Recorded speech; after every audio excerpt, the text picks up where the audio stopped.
Welcome back to Mets, Nets, Jets, D podcast coming to you October 25th. This is a week 7. All right, this season is going by too fast. We're almost halfway through the season. Next week we'll be halfway. This slate is juicy. We got a lot of great picks. We got some bounce back candidates. We got some locks in here. Let's just get into it. All right. Let's go with our first stack. I'm going with this game. You could choose either side with the quarterback stack. I was waiting on information with Matt Ryan because he had his was a knee or ankle injury. He did practice today, so he will be on track to play this Sunday. Just check back in Saturday and Sunday especially, because you can go a cheaper route in this game stack against Seattle and Atlanta. Both of these defenses are shoddy.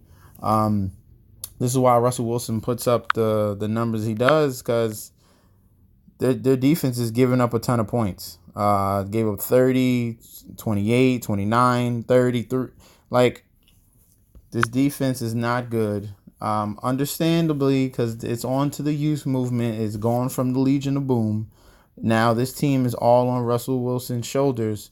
So you're going to have to pair him up. Carson, the Atlanta's run D is a little bit better than you suspect. I'm more on give me Julio Jones, give me Calvin Ridley, especially against these corners that the oh my bad. I definitely want them in the stack, but I'm going with Tyler Lockett and Metcalf. He needs a bounce back spot, especially after last week and that fumble, which was egregious against Humphreys.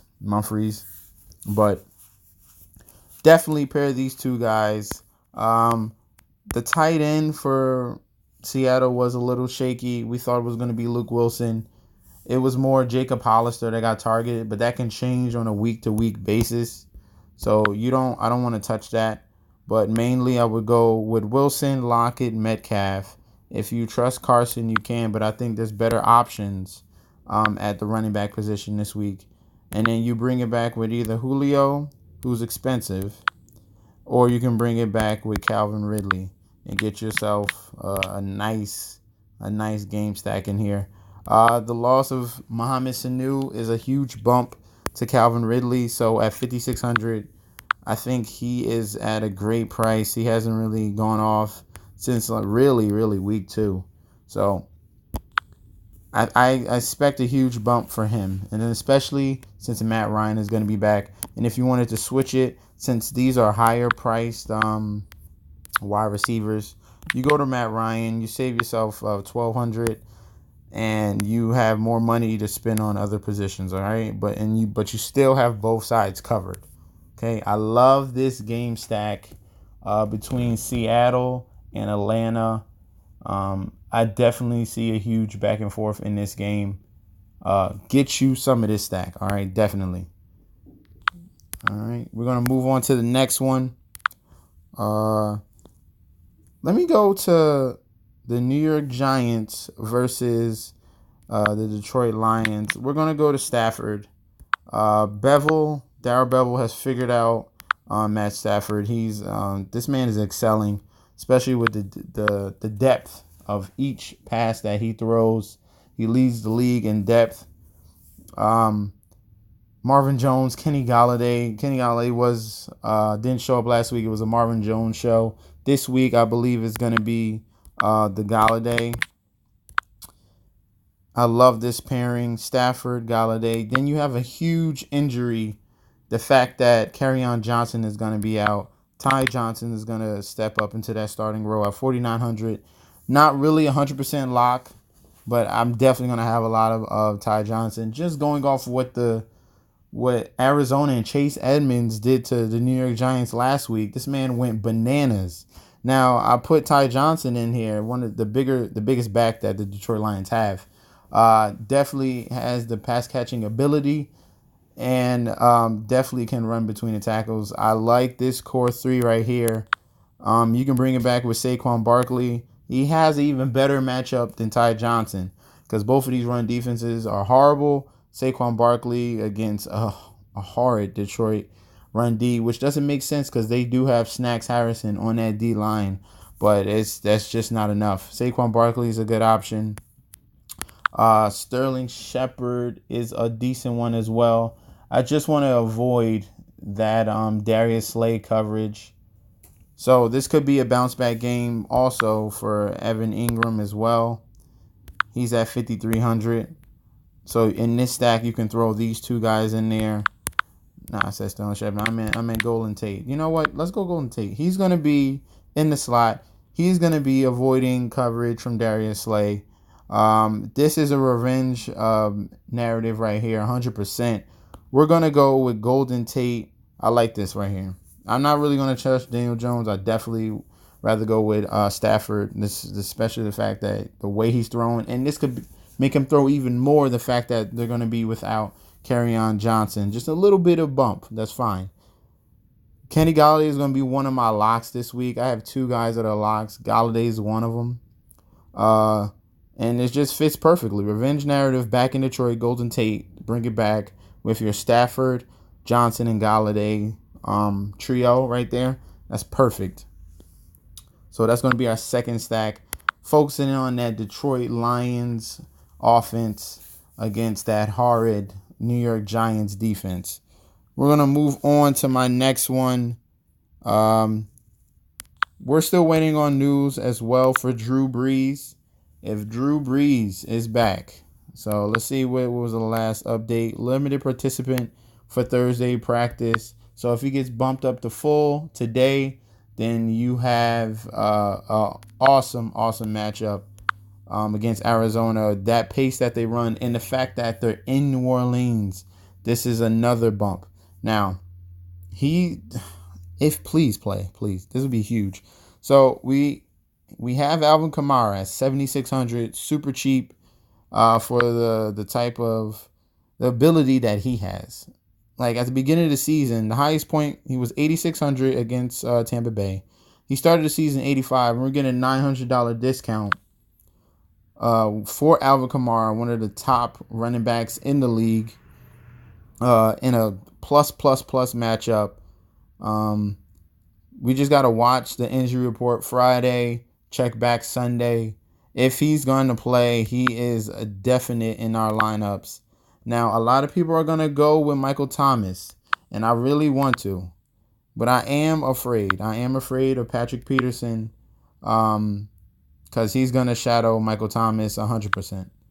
So you can do both lineups. You can do lineups with Michael Thomas, but I would do a lineup with Ted Ginn. Very cheap, super deep threat. Not going to see coverage from Patrick Peterson. And then the options left in that secondary for Arizona are shot. And I believe Ted Ginn can take advantage of that. As you saw in week 1, huge production when Brees was healthy. You see it right here. Week 1, 7 receptions, 101 yards, 7 targets. That's the potential I really like. I think he can even get in the end zone with the same amount of targets, okay? So that's going to be one of my sneakier cheap plays because everyone's going to see Brees is back. Cool.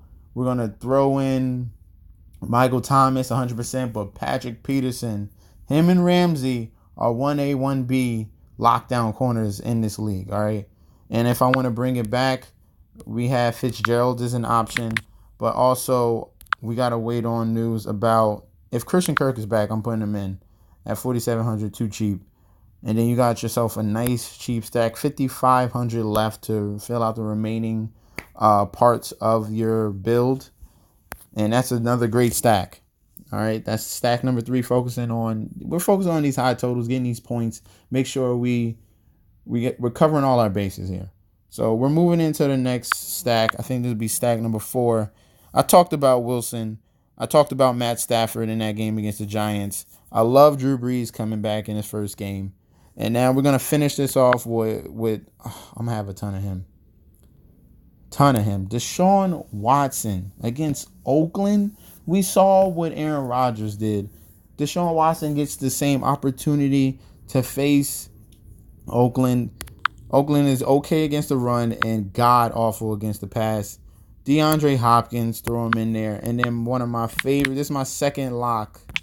Okay, my second lock. The fact that Will Fuller is out is even better. Kenny Stills, my man.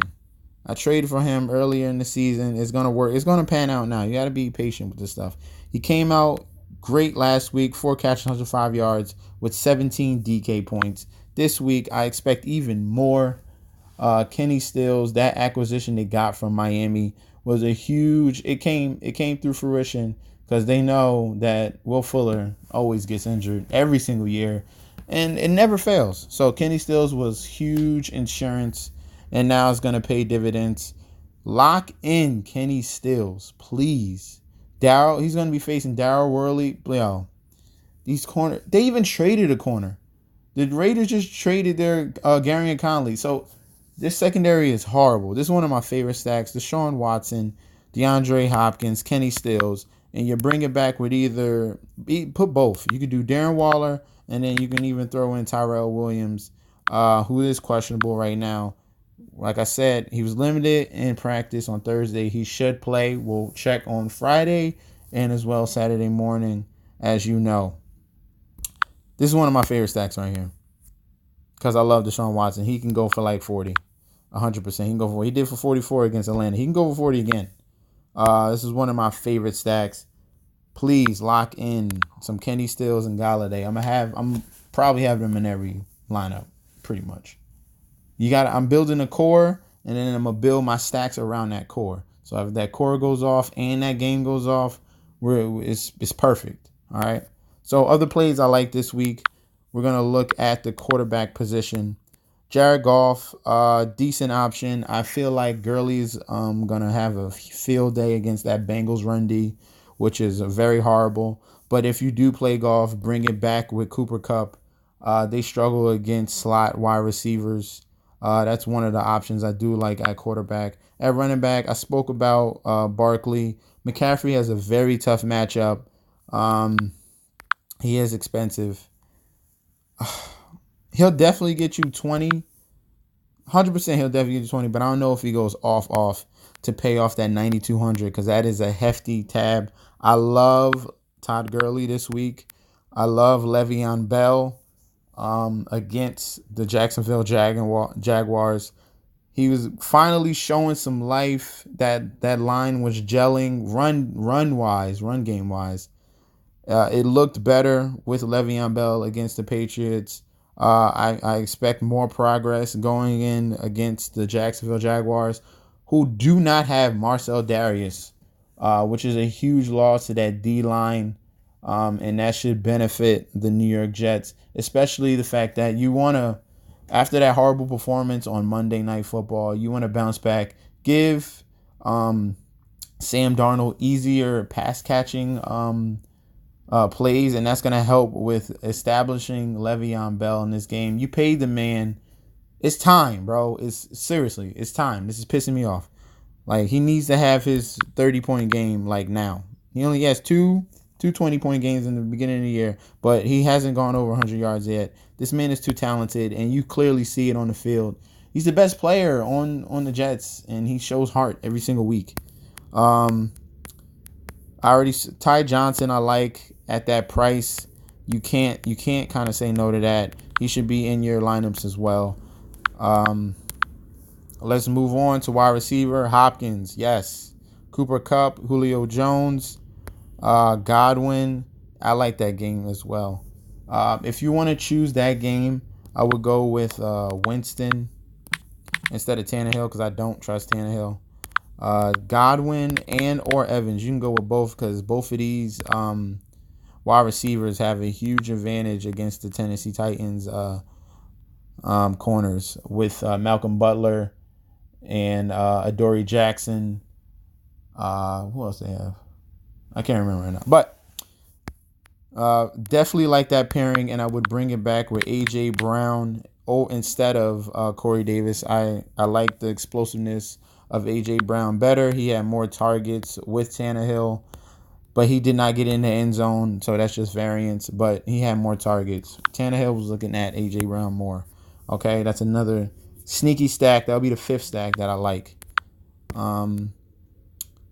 And that's it. That's all I have for you guys. I appreciate you guys listening in. Please, I have 84 subscribers right now. I want to push it to 90. Click the like button. Please leave a comment. And most importantly, subscribe to my channel, MetsNetSD. Follow me on Twitter. Same thing, MetsNetSD. Uh, Thank you so much. Don't forget, rundfs.com. I speak about them every single video.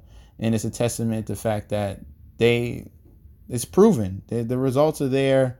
You put in the work, you're going to win eventually, all right? Get involved with a group of guys that really know what they're talking about in every sport. It doesn't matter. They have it available at rundfs.com. Sign up, please. Hop in that Discord chat and get connected with someone, all right? I'll be there. Gundacker will be there, who runs it. And we'll help you, definitely. So that's all I have. Most importantly, please subscribe to my channel. I'll see you guys in a few days. Peace out.